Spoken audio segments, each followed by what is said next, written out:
अगर मैं आपसे कहूं, ईरान के सुप्रीम लीडर अली खामेनेई एक सीक्रेट अंडरग्राउंड बंकर में मीटिंग कर रहे थे और उसी वक्त उनके ऊपर एक साथ 30 बम गिराए गए।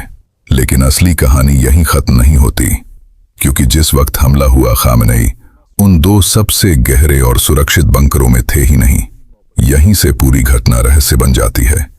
दरअसल खामेनेई को पूरा यकीन था कि अगर यूनाइटेड स्टेट्स और इजराइल कभी हमला करेंगे तो वो रात के अंधेरे में करेंगे। लेकिन इस बार हमला हुआ सुबह 8 बजे, और यही था पूरे ऑपरेशन का सबसे बड़ा सरप्राइज फैक्टर।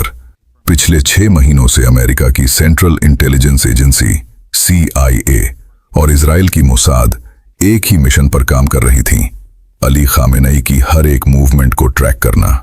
इसके लिए इस्तेमाल हो रहा था AI driven satellite imagery, Iran के अंदर मौजूद गुप्त एजेंट और हाई लेवल इलेक्ट्रॉनिक सर्विलेंस। धीरे धीरे एजेंसियों ने खामेनेई का पूरा सिक्योरिटी पैटर्न समझ लिया। उन्हें पता था वो कब सोते हैं, कब मीटिंग करते हैं, और यहां तक कि उनका खाना कहां से आता है।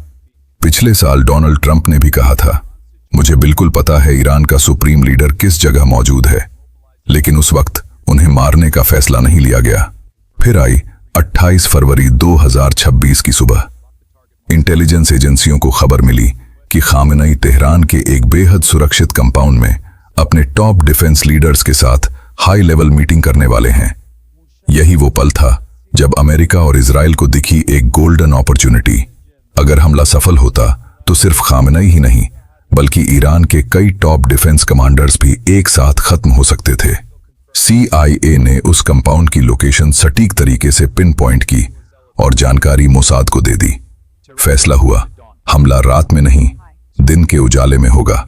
कुछ ही देर बाद इजराइल के F-15 ईगल फाइटर जेट्स अमेरिकी टेक्नोलॉजी की मदद से ईरान के डिफेंस सिस्टम को बाईपास करते हुए तेहरान की रेंज में पहुंच गए।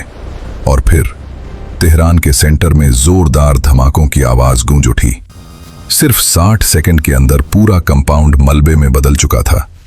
इस स्ट्राइक में इस्तेमाल हुए थे खास बंकर बस्टर बम, जो जमीन के कई मीटर नीचे बने बंकरों को भी तबाह कर सकते हैं। लेकिन हमले के वक्त खामेनेई जिस बंकर में थे वो सबसे गहरे और सुरक्षित बंकरों में से कोई भी नहीं था। और यहीं से उठता है सबसे बड़ा सवाल, क्या यह हमला सच में अली खामेनेई को खत्म करने के लिए था, या फिर यह सिर्फ ईरान को दिया गया एक खामोश लेकिन खतरनाक संदेश था।